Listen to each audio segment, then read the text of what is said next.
नमस्कार।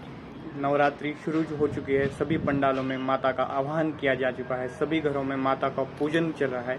पर क्या हम जानते हैं कि 9 दिन नौ दुर्गा का आह्वान क्यों किया जाता है? क्या है इसका महत्व?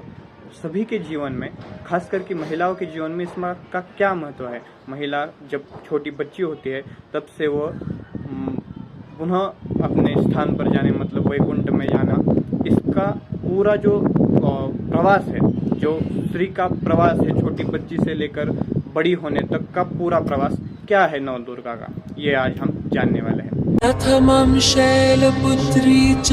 प्रथम दिन माता शैलपुत्री का आह्वान किया जाता है। शैल यानी कि पहाड़ और पुत्री यानी कि बेटी। शैलपुत्री का आह्वान हम इसे प्रतिनिधित्व करता है, जो महिला जब छोटी बच्ची होती है तो माता का पूर्ण अवतार माना जाता है, क्योंकि छोटे बच्चों में हम आपसे देखते हैं कि वो भगवान का अवतार माना जाता है। शैलपुत्री भी उसी का प्रतिनिधित्व करती है। माता शैलपुत्री जो बैल पर सवारी करती है और हाथ में त्रिशूल धारण किया होता है, वो ताकत और उत्साह का प्रतीक माना जाता है। द्वितीयं ब्रह्मचारिणी। दूसरा दिन माता ब्रह्मचारिणी का आह्वान किया जाता है। दूसरा दिन ब्रह्मचारिणी का आह्वान इसलिए किया जाता है क्योंकि जब कोई स्त्री छोटी बच्ची से बड़ी होती है तो वो विद्यालय, आश्रम में शिक्षा लेने जाती है। अपनी ताकत को पहचानने के लिए शिक्षा आवश्यक है और सभी को शिक्षा लेनी चाहिए। ये उस दिन का प्रतिनिधित्व करता है।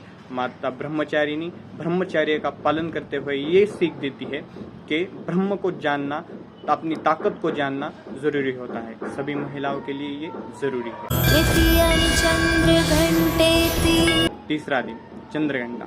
जब कोई स्त्री विद्यालय से बाहर आती है, वो युवा अवस्था में होती है, तब इसकी शादी की जाती है। शादी करना यानी अपने पति की आधी सुख, समृद्धि, शांति, दुख सब में बराबर का हिस्सेदार होना। उसे हम अर्धांगिनी भी कहा जाता है, क्योंकि एक स्त्री को अर्धांगिनी जब कहा जाता है तब उसका अपने पति के ऊपर आधा शरीर उसका हो जाता है। तो चंद्रघंटा यानी चंद्र को धारण की हुई, भगवान शिव की जो माथे पर चंद्र होता है वो उसका धारण करती है, वो उसका प्रतीक माना जाता है कि वो अब आधा शरीर हमारा उनका है। ये हमें जानना चाहिए। माता चंद्रघंटा इसी का प्रतिनिधित्व करती है। कुष्मांडा। शादी के पश्चात एक कोई भी स्त्री जब गर्भ धारण करती है, माता कुष्मांडा उसका यह है कि नए सृजन की, नए सृष्टि की जब तैयारी माता करती है तो वो उसका प्रतिनिधित्व करता है। और हम सभी जानते हैं कि ये पूरा जग, ये पूरा ब्रह्मांड, ये पूरा विश्व, तो तीनों सारे भगवान उसी के अधीन है। माता कुष्मांडा उसी का प्रतीक माना जाता है। और हम सब जानते हैं कि कोई भी स्त्री सृजन की ताकत रखती है।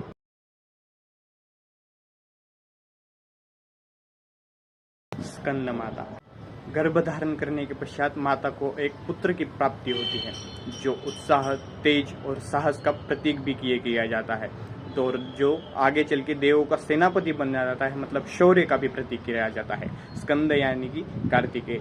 माता उसको अपने बच्चे को धारण किए हुए सवारी कर रही है, जो इसका प्रतीक करता है कि वो अपने बेटे के लिए ये हम लड़ने के लिए तैयार है और मातृत्व का प्रतीक करता है। वो अपने बेटे के प्रति वात्सल्य भाव रखती है।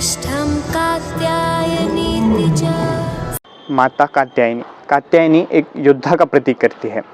स्त्री भी जब अपने परिवार पर, अपने बेटे पर, अपने सगे संबंधियों पर कोई आ जाती है तो जैसे उसका प्रतिकार करती है। समाज में जो दुर्व्यवहारी, दुराचारी लोग हैं उसको निर्विरोध करने का ये दर्शाती है। सभी स्त्रियों को ये जानना चाहिए कि उनके अंदर जो शक्ति वास करती है वो एक योद्धा है, उन्हें प्रतिकार करना चाहिए।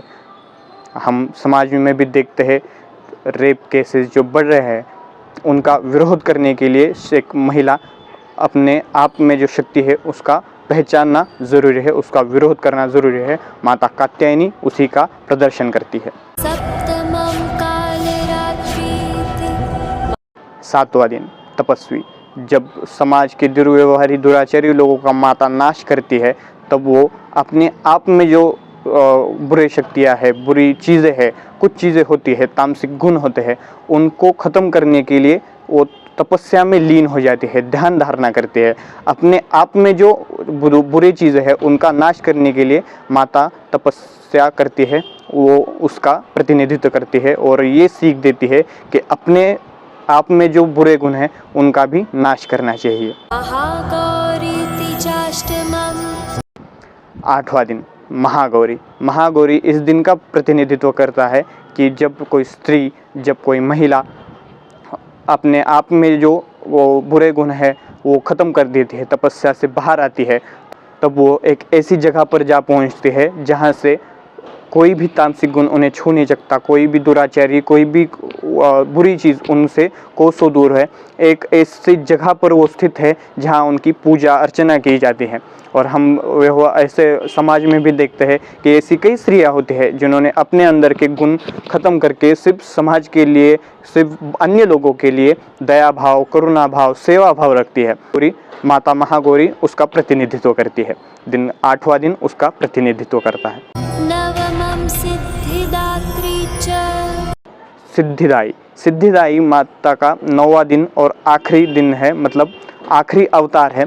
इसका प्रतिनिधित्व ये करता है, इसका आह्वान इसलिए किया जाता है कि जब कोई स्त्री, जब कोई महिला समाज के अच्छे बुरे सब काम ये करते, मतलब बुरे काम ख़त्म करके जब अच्छे काम करती है, जब सबकी सेवा करती है, तो वो एक देवी के रूप में पूजी जाती है और वो सब कुछ प्राप्त कर लेती है। और कोई भी स्त्री हम जब देखते हैं तो वो खुद के पास नहीं रखती, उनका मन इतना बड़ा होता है कि वो दान करती है।